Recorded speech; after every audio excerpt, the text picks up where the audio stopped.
Bonjour à tous, vous écoutez l'émission Compte à rebours présentée par Deres Pan pour Radio Taïwan International.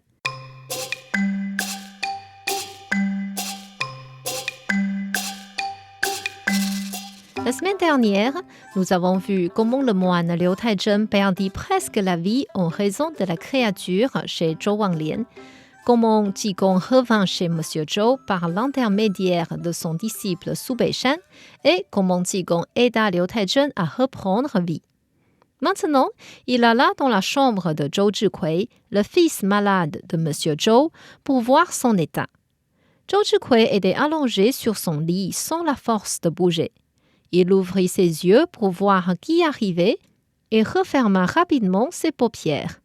Son visage était tout pâle, sa peau était comme desséchée et il avait beaucoup maigri. En voyant l'air inquiété de Monsieur Zhou, Qigong sortit un médicament de sa poche et le consola. « Rassurez-vous, ce médicament pourra le guérir. »« Quel est le nom de ce médicament ?»« Oh, c'est la pilule Vie reprise. Nous pouvons reprendre notre vie par cette pilule. » Il mit la pilule dans sa bouche et mâcha un peu. Ensuite, il ouvrit la bouche de Zhou Zhikui et y cracha directement le médicament. Zhou Zhikui trouva cela dégoûtant et avait envie de vomir. Mais ce médicament glissa rapidement dans son estomac, permit au sang de circuler sans entrave et un souffle rafraîchissant remplit tout son corps, comme si une montagne venait d'être enlevée de sur son corps. Qigong lui demanda « Zhou Zhikui, combien d'enfants ont vos parents ?»« Juste moi. »« Puisque tu sais que tu es le fils unique de cette famille, comment peux-tu encore faire une chose pareille ? Ne pas avoir de descendance est la chose la plus infiliale envers ses parents. C'est à cause de tes mauvaises intentions que les esprits mauvais sont attirés.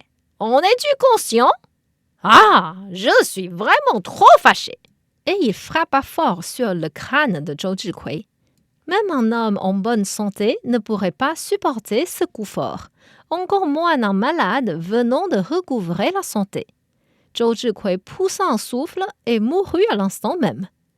Monsieur Zhou fut choqué par ce geste et Su Beishan commença aussi à regretter d'avoir présenté ce moine à son frère juré. Mais Qigong se retourna vers eux et dit calmement « Ne vous inquiétez pas. S'il ne meurt pas, son problème de créature ne pourra pas être résolu. Il faut un peu de patience. » En réalité, Zhou Zhikui était un homme qui aimait s'amuser avec les belles filles. C'était pour cela qu'il n'était pas encore fiancé à l'âge de 21 ans. Un jour, quand il était au jardin arrière, il vit de l'étage Wang Yue, la fille de leur voisin, en train de cueillir des fleurs. Surpris par sa beauté, Zhou Zhikui se dit « J'ai pourtant joué avec elle quand j'étais petit et je n'ai jamais remarqué qu'elle était aussi belle. Les filles changent vraiment en grandissant. Si je peux me marier avec elle, je ne me sentirai jamais laissé. » Yue sentit le regard de Zhou Zhikui et rentra vite à la maison avec les joues rougies. Zhou Zhikui aurait bien voulu avoir des ailes pour voler jusqu'à chez le voisin et serrer cette belle fille dans ses bras. Depuis ce jour-ci, il quittait tous les jours le jardin du voisin en espérant revoir Yue. Il n'arrivait plus à étudier ni à manger parce que l'envie de cette fille accaparait ses pensées. Pendant cette période, une créature ayant 3500 ans de pratique passait tous les soirs par là pour suivre des cours de lecture dans une montagne. Elle sentait cette envie augmenter de plus en plus fort et voulait au début aider Zhou Zhikui à s'en sortir. Ainsi, elle se transforma en Wang Yue et entra dans la chambre de Zhou Zhikui un soir. Celui-ci était surpris et ravi de voir son amoureuse de rêve arriver et la serra fort dans ses bras. La créature lui dit « Grand frère, vous m'attendez tous les jours au jardin et appelez même mon nom. Si les servants vous entendent, cela va apporter une mauvaise influence sur ma réputation. si vous m'aimez vraiment, vous pouvez me demander en mariage à mes parents. Comme nos familles ont toujours une bonne relation, ils ne vont pas vous refuser. De cette manière, nous pourrons vivre comme un couple. » Et pourtant, Zhou Zhikwei ne voulait point relâcher Wang Yue et dit « Non, depuis que je t'ai vu l'autre jour, ma seule envie est de t'approcher. Puisque tu es arrivé, je ne te laisserai pas partir. » Et il supplia Wang Yue de rester avec lui cette nuit. La créature vit cet homme bien beau et se dit « Pourquoi pas voler son souffle yang pour augmenter mon essence intérieure? De toute façon, c'est lui qui insiste. » Ainsi, la créature resta cette nuit-là et revint tous les soirs selon la demande de Zhou Zhikwei. Elle vola son souffle yang petit à petit à chaque fois et Zhou Zhikwei devint de plus en plus faible. Avec le coup que Qigong lui avait donné sur son crâne, le souffle de la créature sortit de son corps et se dispersa. En voyant Zhou Zhikwei revint à lui peu à peu, M. Zhou pouvait enfin se rassurer. Qigong dit au jeune « Vraiment, dès que je pense à ce que tu as fait, j'ai envie de te frapper. » Su Peishan retint rapidement la main de Qigong déjà levée et essayait de les réconcilier. Qigong dit « Bon, tant pis. Maintenant, nous allons régler l'affaire de la créature. S'il vous plaît, qui pourrait m'apporter ma statue de Wei Tuo ?» Monsieur Zhou envoya 2 servants et pourtant, ils n'arrivèrent point à bouger la statue, encore moins à la soulever. Qigong s'approcha et dit « Oh, je savais que vous n'y arriveriez pas. » Il enleva la statue de Wei Tuo et un vent noir se leva immédiatement. En réalité, la créature était écrasée sous la statue. En voyant le moine sale devant lui, la créature voulait lui jeter un souffle noir comme ce qu'elle avait fait sur Liu Taizhen. Et pourtant, Qigong rigola en disant « Ha ha ha, tu ne me reconnais pas encore !» Il enleva son chapeau et tapa son crâne. À l'instant même, une lumière sortit du moine et couvrit la créature. Celle-ci perdit immédiatement 500 ans de pratique et montra sa vraie apparence qui était une renarde. Les gens à côté ne pouvaient pas remarquer ce qui se passait avec leurs yeux humains. Mais la créature vit le moine devenu un Bouddha de 10 mètres, majestueux et rayonnant. Terrifiée, la renarde supplia « Bouddha, s'il vous plaît, je voulais l'aider au début, mais si je refusais, il allait chercher la mort. Maître, prends pitié de moi, je n'oserais plus faire pareille chose. » Qigong remit son chapeau et dit « Petite bête, je préserve ta vie aujourd'hui, mais la prochaine fois que tu fais du mal aux gens, je t'anéantirai avec le tonnerre céleste. Maintenant, pars vite. » Bien reconnaissant, M. Zhou voulait remercier Qigong en lui offrant de l'argent et proposa de ramener la statue de Wei Tuo au temple Lingying en palanquin. Comme les fois précédentes, Qigong refusa et dit « Si vous voulez vraiment me remercier, faites plutôt ça et ça. »« Aucun problème, je ne raterai pas cette date. » Après avoir fait toutes ces bonnes actions, Qigong retourna au temple Lingying et dormait dans la tour d'Abei.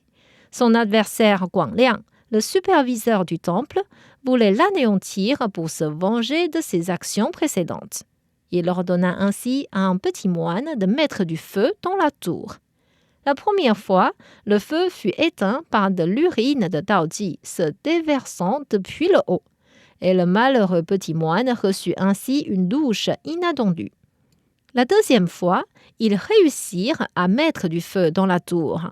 En très peu de temps, le ciel fut éclairé par des flammes violentes et de la fumée entourait la tour entière. Les autres moines du temple furent réveillés par ces bruits et se précipitèrent à aller éteindre le feu.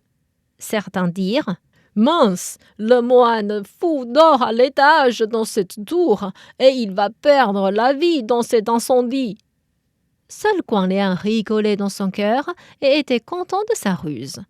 Et pourtant, quand le feu fut enfin éteint, Qigong sortit du hall du temple principal et dit en s'étirant « Oh, La volonté du ciel, personne ne peut s'en échapper. Mais le vouloir d'un homme, c'est tout autre chose. Surpris et honteux de voir son adversaire encore vivant, Guang Liang alla se plaindre auprès du moine Yuan Kong. « Maître, Dao Ji doit prendre la responsabilité de l'incendie de la tour d'Abei. »« C'est un accident permis par le ciel. Pourquoi en serait-il responsable ? Chaque pays a ses lois et chaque temple a ses règles. Nous avons une heure précise pour allumer les lampes et une heure fixée pour les éteindre. Mais Dao Ji ne respecte pas ces règles. Il laisse sa lampe allumée toute la nuit et cela a causé l'incendie de la tour. Nous devons le punir en le chassant de notre temple. » Cette punition est bien trop grande. Envoyons-le collecter les dons pour reconstruire la tour. Cela suffit. Fais-le venir me voir. Qigong entra ainsi voir le maître du temple et les autres moines le suivirent aussi pour savoir ce qui se passait. Yuan Kong prit la parole. « Dao Ji, tu n'as pas éteint ta lampe et as probablement causé cet incendie. Il faut que tu collectes 400 kilos d'argent afin de pouvoir faire reconstruire la tour. Vois avec ton superviseur pour la date limite. »« D'accord. Guang Liang, combien de temps me donnes-tu pour cette tâche ? » ?»« Fais-le en 3 ans. Cela ira ? » ?»« Non, c'est trop long. Il faut une durée plus courte. »« Alors, 1 an ? » ?»« Non, c'est encore trop long. »« 6 mois ? 1 mois ? » Comme Qigong ne faisait qu'hocher la tête, Guang Liang dit « Bon ben, je te donne 1 jour pour rassembler cette somme. Maintenant, tu es d'accord ? » ?»« Ben non, 1 jour pour obtenir 400 kilos d'argent ? Fais-le toi-même parce que je n'y arrive pas. » Guang Liang comprit maintenant que Qigong voulait tout simplement l'embêter et commença à bouder. Les autres moines dirent « Donne-lui 100 jours. S'il arrive à obtenir assez d'argent, sa faute sera réparée. » Tout le monde trouvait cette proposition raisonnable et la punition de Qigong fut ainsi fixée. Est-ce que Qigong pourra réussir cette mission ? Pour connaître les autres aventures de Qigong, veuillez revenir la semaine prochaine dans Contes à rebours.